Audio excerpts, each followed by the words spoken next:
The morning sun filtered through the tall windows of Windsor Castle, casting long shadows across the ancient stone corridors. Prince William walked these familiar halls with heavy steps, his usually confident stride replaced by something more cautious, more uncertain. The weight of the news he had received just hours earlier pressed down on his shoulders like an invisible burden that seemed to grow heavier with each passing moment. Kate had been in the palace gardens when a call came. She was tending to the roses, finding solace in the simple act of caring for something beautiful and alive. The gardening gloves on her hands were still damp with morning dew when William appeared at the garden gate, his face pale and drawn in a way she had rarely seen before.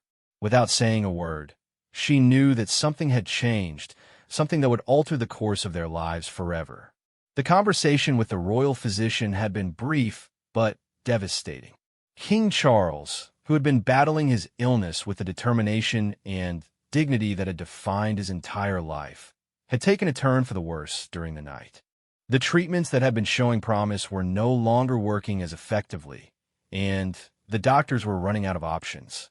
The king had specifically requested to see William, and Kate, understanding perhaps better than anyone that time, was becoming a precious commodity that could not be taken for granted.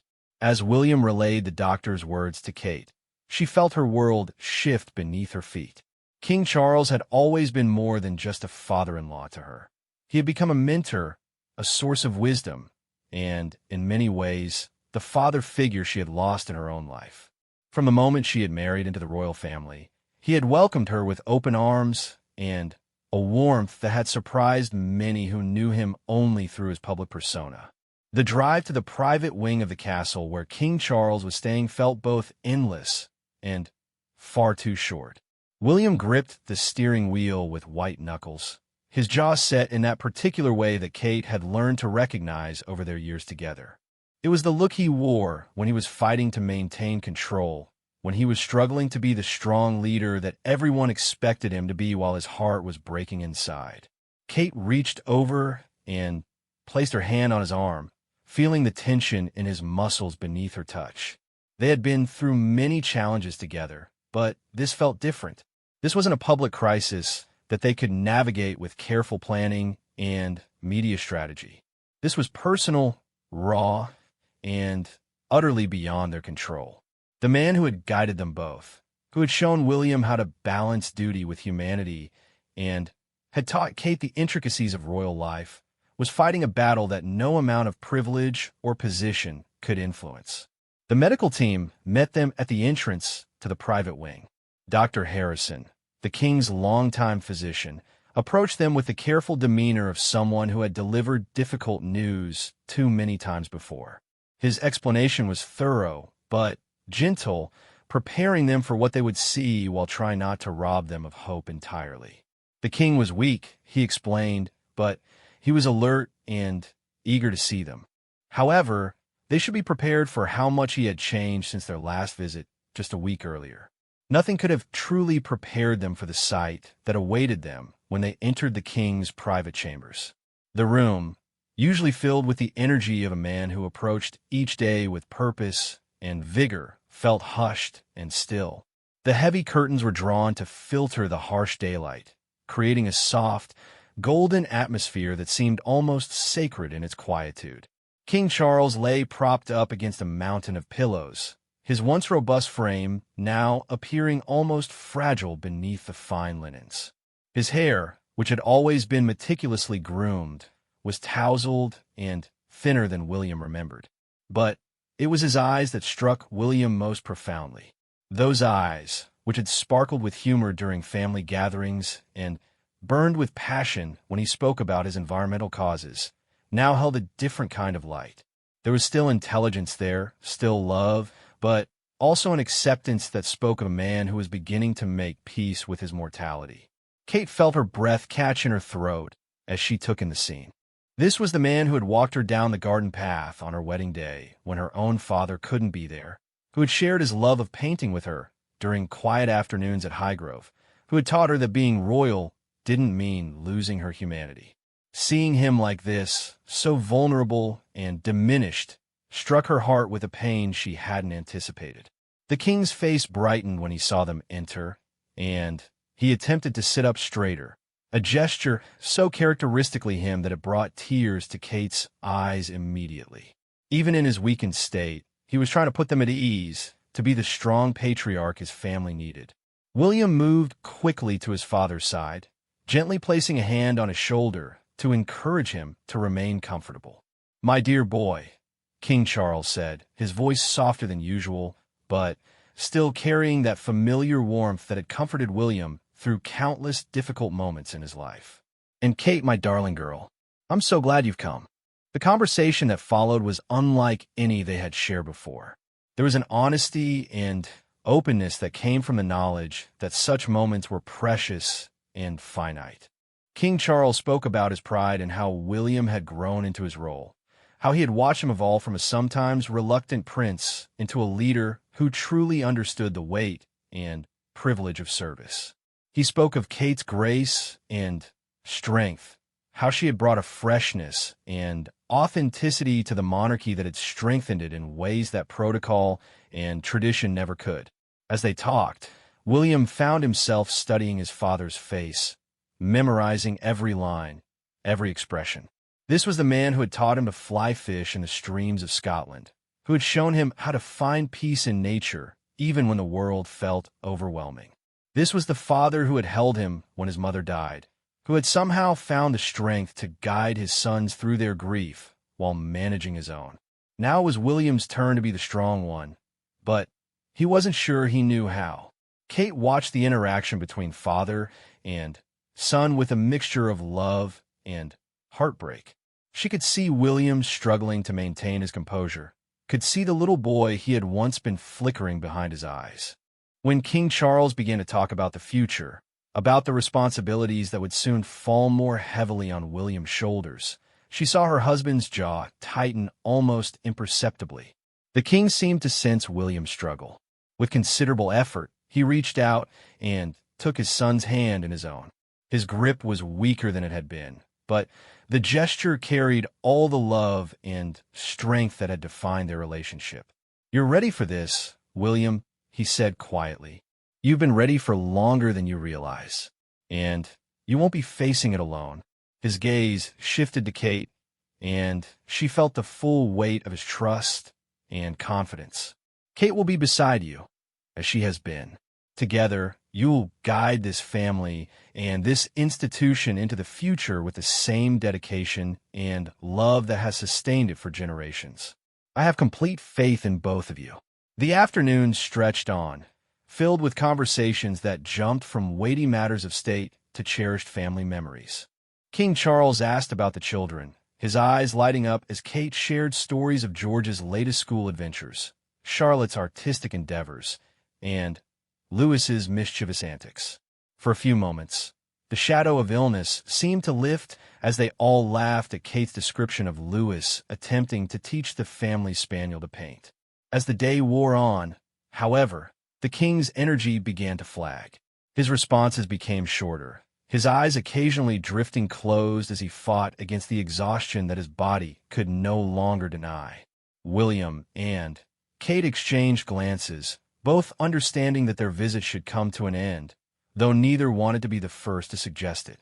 It was King Charles himself who finally acknowledged the inevitable. "I think I need to rest now," he said, his voice barely above a whisper. "But thank you for coming. Thank you for bringing light into this room." The goodbyes were perhaps the most difficult part of the entire visit. As William leaned down to embrace his father, Kate saw the exact moment when his carefully maintained composure finally cracked. His shoulders shook slightly, and she could see him fighting back tears that he couldn't allow himself to shed. Not yet, not here. King Charles seemed to understand, holding his son a moment longer than usual and whispering something that Kate couldn't hear, but that seemed to give William the strength he needed to straighten up and smile. When it was Kate's turn to say goodbye, King Charles took her hand in both of his and looked at her with such intensity that she felt he was trying to convey years of conversation in a single moment. "Take care of him," he said simply, but she understood that he meant more than just the immediate future. He was asking her to help William through whatever came next, to be the partner and support that would help him become the king he was destined to be. The walk back through the castle corridors felt different than their arrival had. The shadows seemed longer, the silence more profound. They didn't speak until they reached their car, and even then, the words came slowly, carefully, as if they were both afraid that speaking too quickly might shatter the fragile control they had managed to maintain. "He looks so," William began, then stopped, unable to find the right words to describe what he had seen. "I know," Kate replied softly, understanding exactly what he meant even though he hadn't finished the thought. The image of King Charles in that bed, looking so small and vulnerable, was burned into both of their memories. The drive back to their residence was made in contemplative silence. Both were lost in their own thoughts, processing not just what they had seen, but what it meant for their future. The reality of King Charles's mortality had always been an abstract concept, something they knew they would face someday, but had never really allowed themselves to contemplate seriously. Now, it was immediate and undeniable, and with it came the understanding that their lives were about to change in ways they couldn't yet fully comprehend. As they pulled into their driveway, Kate noticed that William's hands were shaking slightly as he turned off the engine. The afternoon had taken its toll on both of them, but she knew that as difficult as it had been for her, it had been exponentially harder for William. This wasn't just about losing a father-in-law or even a mentor. This was about losing the one person who truly understood the unique pressures and responsibilities that came with being heir to the throne. That evening, as they sat together in their private sitting room, the events of the day seemed to settle around them like a heavy blanket. The children were asleep, the house was quiet, and for the first time since receiving that morning's phone call, they could allow themselves to feel the full weight of what they had experienced. William sat with his head in his hands, his usual composure finally abandoned in the safety of their private space. Kate moved to sit beside him, placing her arm around his shoulders and simply being present in the way that only she could be. They didn't need words to communicate the depth of their shared emotion. Their years together had taught them that sometimes silence was the most powerful form of support. The night ahead would be long, filled with phone calls to family members and difficult conversations about the future. Tomorrow would bring meetings with advisors and discussions about responsibilities that would soon shift in ways they had always known were coming, but had hoped would remain distant for many years to come. But for now, in the quiet sanctuary of their home, they allowed themselves simply to grieve for the man they loved and to draw strength from each other for the challenges that lay ahead. The days following their first visit to King Charles passed in a blur of subdued activity and careful coordination. The palace had fallen into a rhythm that somehow managed to maintain the appearance of normal operations, while everyone inside understood that they were living through anything but normal times. William found himself caught between his public duties and his private anguish, struggling to maintain the facade of strength that his position demanded while his heart was breaking with each update from the medical team. Kate had taken on the role of family coordinator, a position that seemed to come naturally to her despite the circumstances. She fielded calls from concerned relatives, managed the children's questions with gentle honesty, and somehow found ways to keep the household running smoothly even as uncertainty clouded their daily lives. Her strength had always been a source of comfort for William, but now it felt like the only thing keeping him anchored as the world seemed to shift beneath his feet. The second visit came sooner than they had expected. Dr. Harrison's call arrived just 3 days after their first visit, and the urgency in his usually calm voice told them everything they needed to know before he spoke a single word about the king's condition. The treatments were no longer providing even temporary relief, and King Charles had specifically asked to see his family again. The unspoken message was clear: time was running short. This time, the drive to the castle felt different. Where their first journey had been weighted with apprehension and uncertainty, this one carried the heavy knowledge of what awaited them. William's hands remained steady on the steering wheel, but Kate could see the muscle in his jaw working as he fought to maintain his composure. She had learned to read these subtle signs over their years together, understanding that his calm exterior often masked the storm of emotions churning beneath the surface. The medical team was waiting for them with faces that had grown more somber since their last meeting. Dr. Harrison's explanation was brief, but comprehensive. The king had experienced several difficult nights, and while he remained alert and determined to see his family, his strength was visibly diminished. The doctor's words were clinical and professional, but Kate could see the genuine affection and concern in his eyes. King Charles had that effect on people. Even his medical team had grown to care for him not just as their patient, but as a man they respected and admired. The walk through the castle corridors felt longer this time, each step echoing off the stone walls with a finality that hadn't been present before. William's pace had slowed, and Kate realized he was trying to extend these last few moments before facing the reality of his father's condition.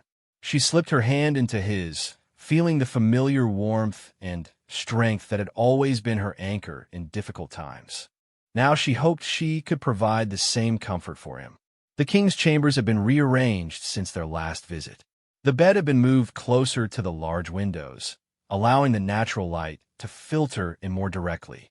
Additional chairs had been brought in, creating a more intimate setting that somehow made the room feel both more welcoming and more solemn.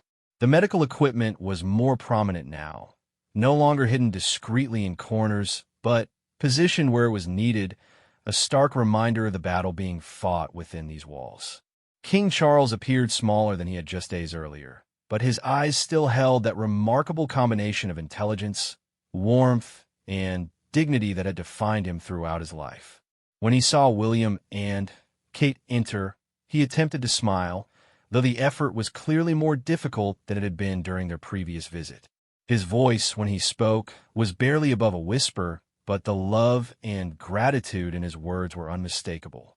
"I hoped you would come," he said, his gaze moving between his son and daughter-in-law with an intensity that seemed to encompass years of shared experiences and unspoken understanding.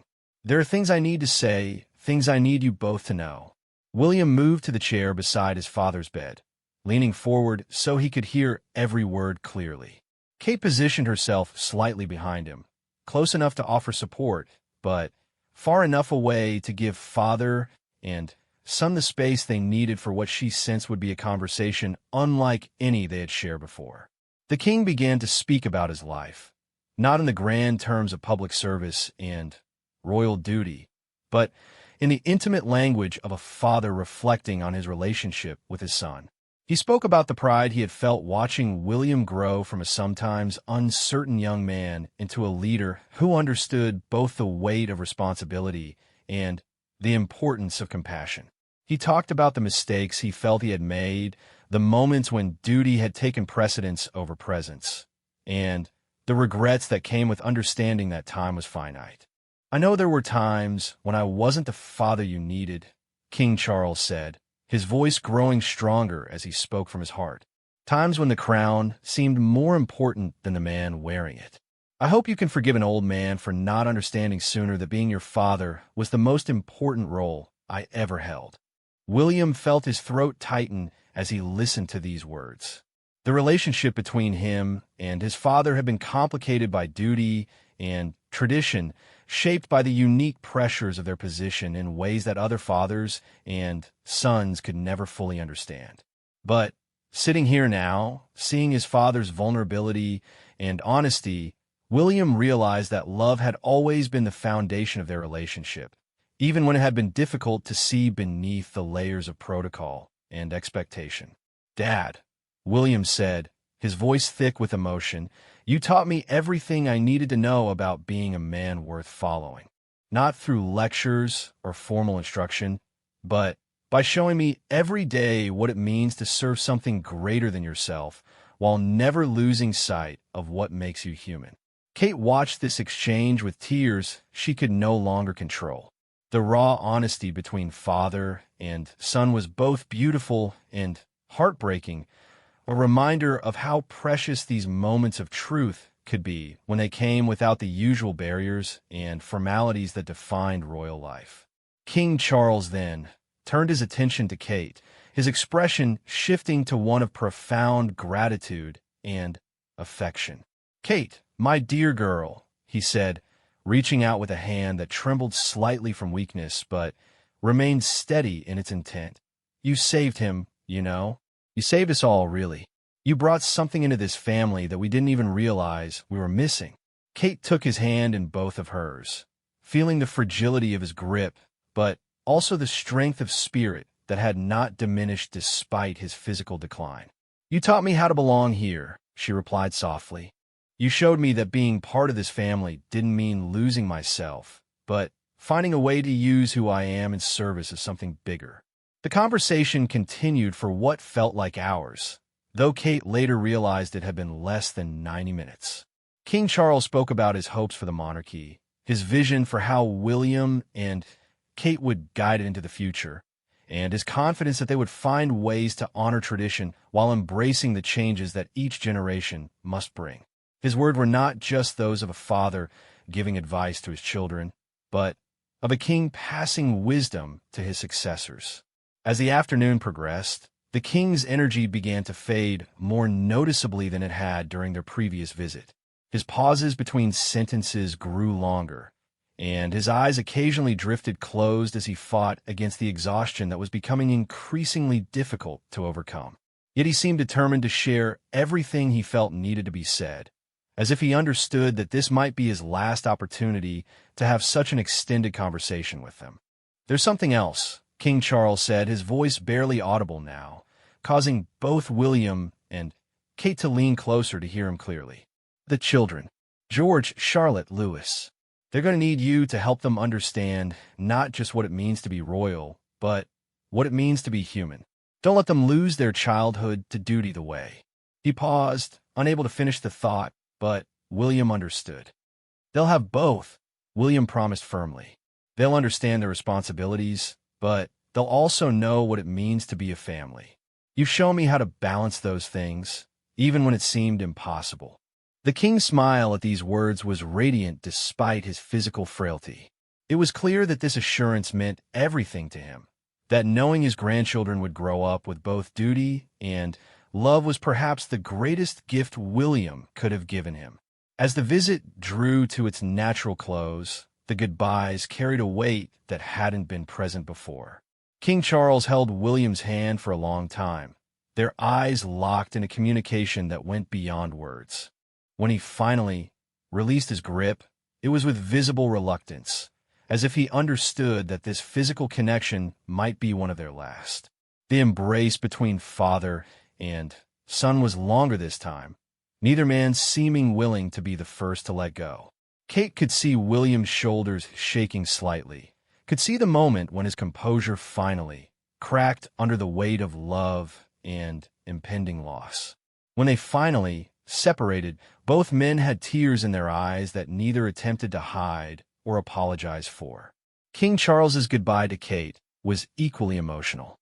He held her hands in his and looked at her with an expression that conveyed years of gratitude and affection.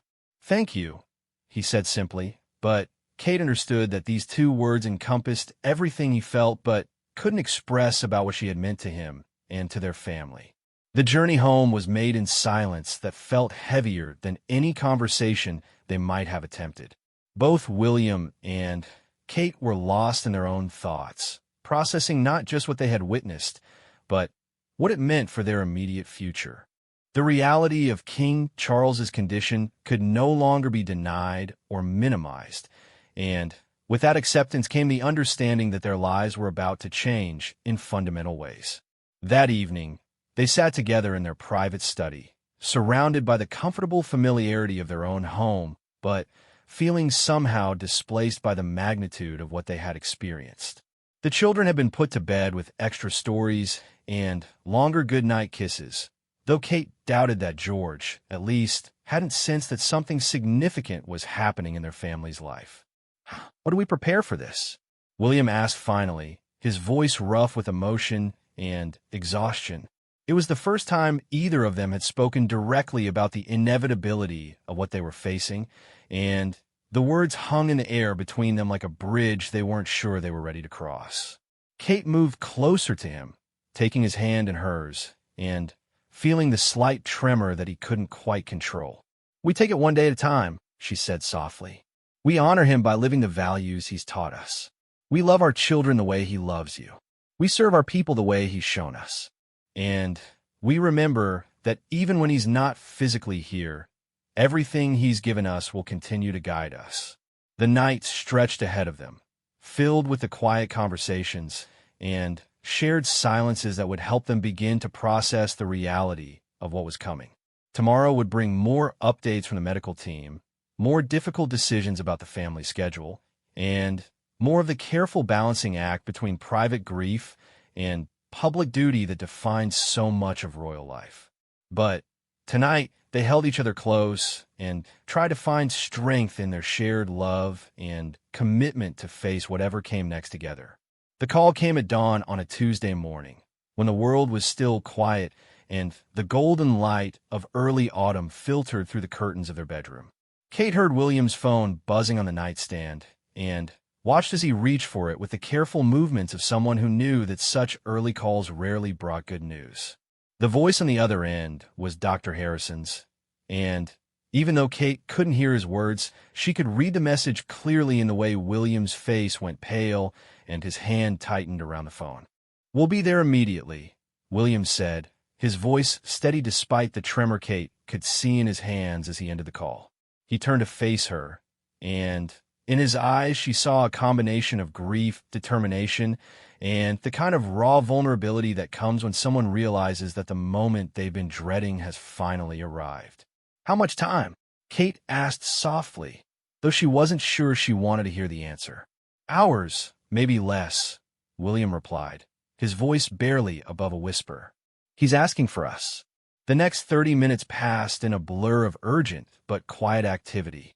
Kate called their housekeeper to arrange for the children's care, explaining in hushed tones that they needed to leave immediately and weren't sure when they would return.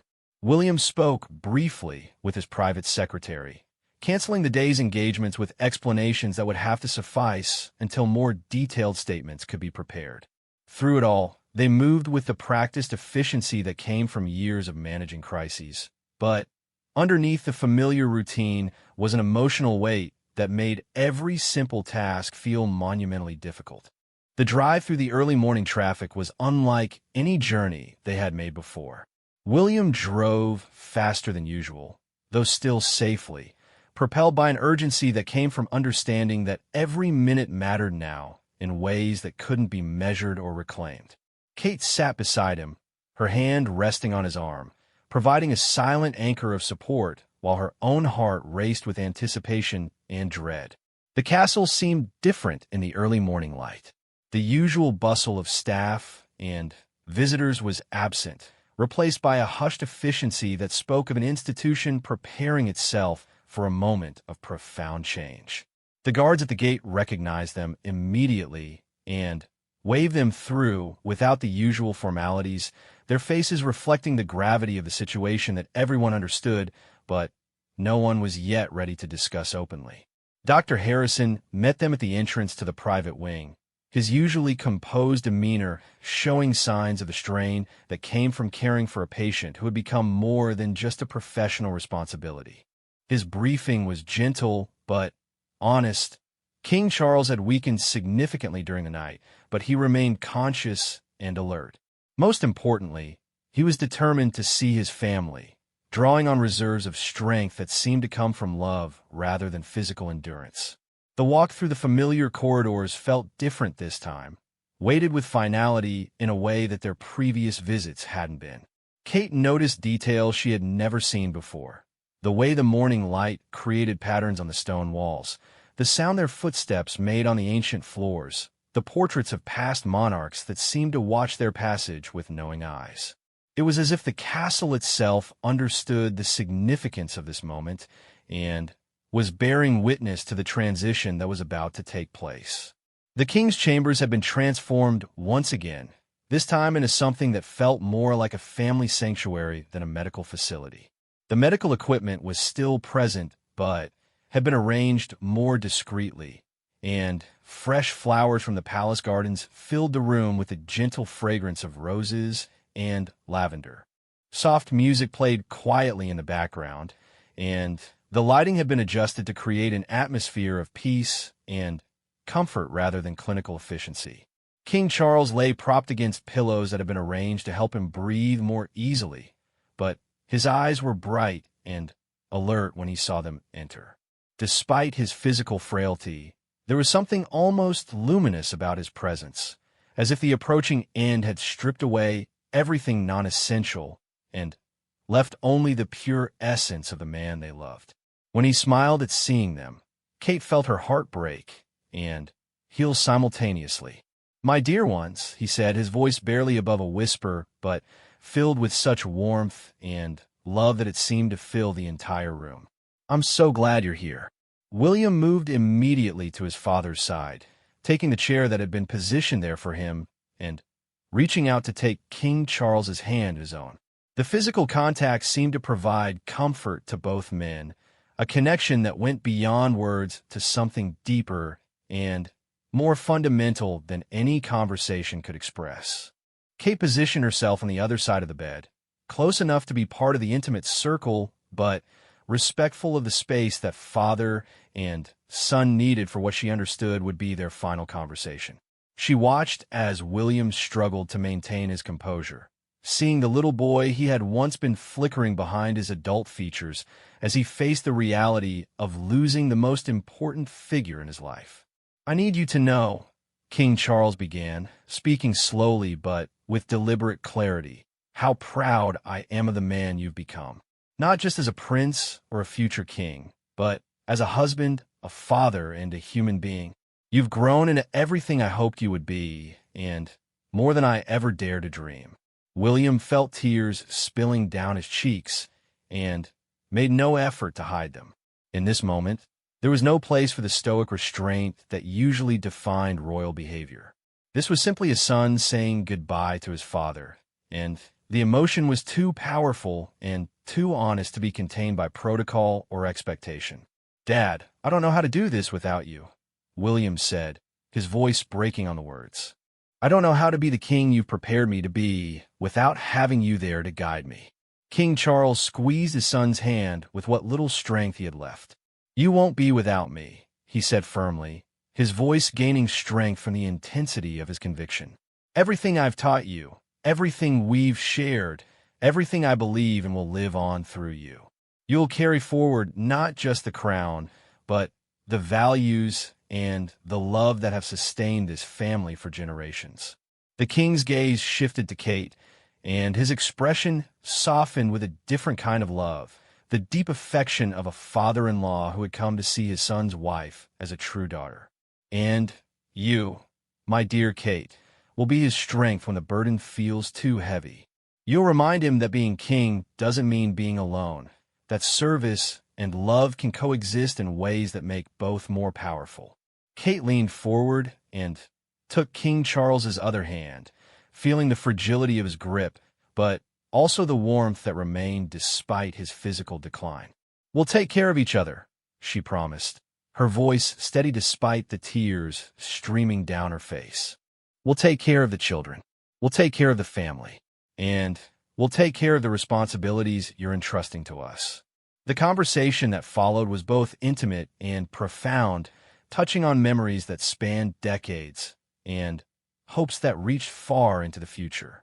King Charles spoke about his proudest moments as a father, his hopes for his grandchildren, and his vision for how the monarchy would evolve under William's leadership. He talked about Kate's remarkable transformation from a young woman thrust into an impossible situation to a confident princess who had brought grace and authenticity to every role she had undertaken. As the morning progressed, other family members arrived to say their own goodbyes. The king's energy came and went in waves, but he seemed determined to share meaningful moments with each person who mattered to him.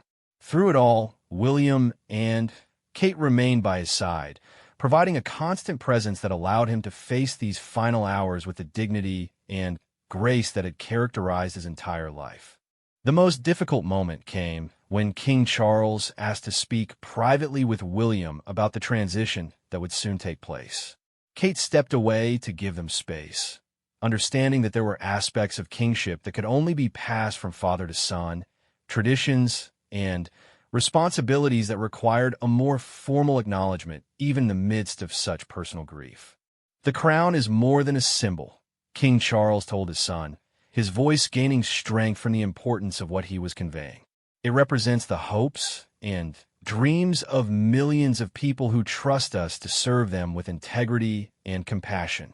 You've been preparing for this responsibility your entire life, but now it's time to truly claim it as your own." William nodded, understanding that this was more than fatherly advice. This was the formal passing of authority from one monarch to his successor, a moment that would be remembered in the history of their nation. "I won't let you down," he promised solemnly. "I won't let them down. I know you won't," King Charles replied with absolute confidence.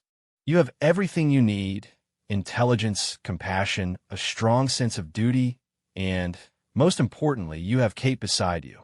Together, you'll guide this country and this institution into the future with wisdom and grace." As the afternoon wore on, the king's periods of alertness became shorter and the intervals between them longer. The family gathered around his bed, creating a circle of love and support that seemed to provide him with the peace he needed to let go. William held one of his father's hands while Kate held the other, and together they provided the anchoring presence that allowed King Charles to face his final moments without fear. The end came quietly, peacefully, with a dignity that was entirely fitting for a man who had dedicated his life to service and duty. King Charles simply closed his eyes during what appeared to be a natural pause in the conversation and didn't open them again. The transition from life to death was so gentle that for a moment, no one in the room was entirely certain that it had occurred. Dr. Harrison's quiet confirmation brought a finality that hit William like a physical blow. The man who had been a constant presence in his life, the father who had guided him through every challenge and celebrated every triumph, was gone. The reality of it seemed impossible to comprehend, even though they had been preparing for this moment for weeks. Kate felt William's grip on her hand tighten until it was almost painful, but she understood that he was clinging to her as the only stable thing in a world that had suddenly tilted off its axis. She squeezed back, pouring all of her love and strength into that simple gesture, trying to communicate without words that he wasn't alone, that they would face whatever came next together. The hours that followed passed in a strange combination of intense activity and profound stillness. There were phone calls to be made, protocols to be followed, and announcements to be prepared. The machinery of state that had been quietly preparing for this moment swung into action with the efficiency that came from centuries of practice. But underneath all the formal requirements was the simple reality of a family grieving the loss of the man they loved. William's transformation from prince to king was immediate and absolute, but Kate could see that the emotional impact of that change was something that would take time to fully process. In the span of a few hours, he had lost his father and gained the full weight of the crown, and the magnitude of both changes was almost too much to bear simultaneously. That evening, as they finally returned home to their children, William and Kate found themselves fundamentally changed by their experience. They had witnessed the peaceful passing of a great man, had been present for a moment of historical significance, and had taken their first steps into a future that would be defined by service, duty, and the love that had been passed down to them through generations of their family. The children were waiting for them, sensing the gravity of what had occurred, even though they couldn't fully understand its implications. As William and Kate gathered them close, explaining with gentle honesty that their grandfather had died, but that his love for them would continue forever, Kate realized that this was how the cycle continued. Love, loss, responsibility, and Hope passed from one generation to the next, creating an unbroken chain that connected the past to the future. Later, as they sat together in the quiet of their home, William and Kate began to process not just their grief, but the magnitude of the journey that lay ahead of them. They were no longer the Duke and Duchess of Cambridge. They were the King and Queen of the United Kingdom, inheritors of a legacy that stretched back over 1,000 years, and guardians of an institution that would need to evolve and adapt while remaining true to its essential purpose. The man who had guided them to this moment was gone, but his influence would continue to shape their decisions and their values for the rest of their lives. King Charles had given them more than just a crown. He had given them an understanding of what it meant to serve with dignity, to lead with compassion, and to find joy and meaning even in the midst of the greatest responsibilities. As they faced the future together, William and Kate carried with them the memory of those final conversations, the wisdom that had been shared in those quiet moments, and the absolute certainty that love was the foundation upon which everything else was built. They would honor King Charles's legacy not just through their public service, but through the way they raised their children, treated each other, and approached each day with the same combination of duty and humanity that he had modeled throughout his remarkable life.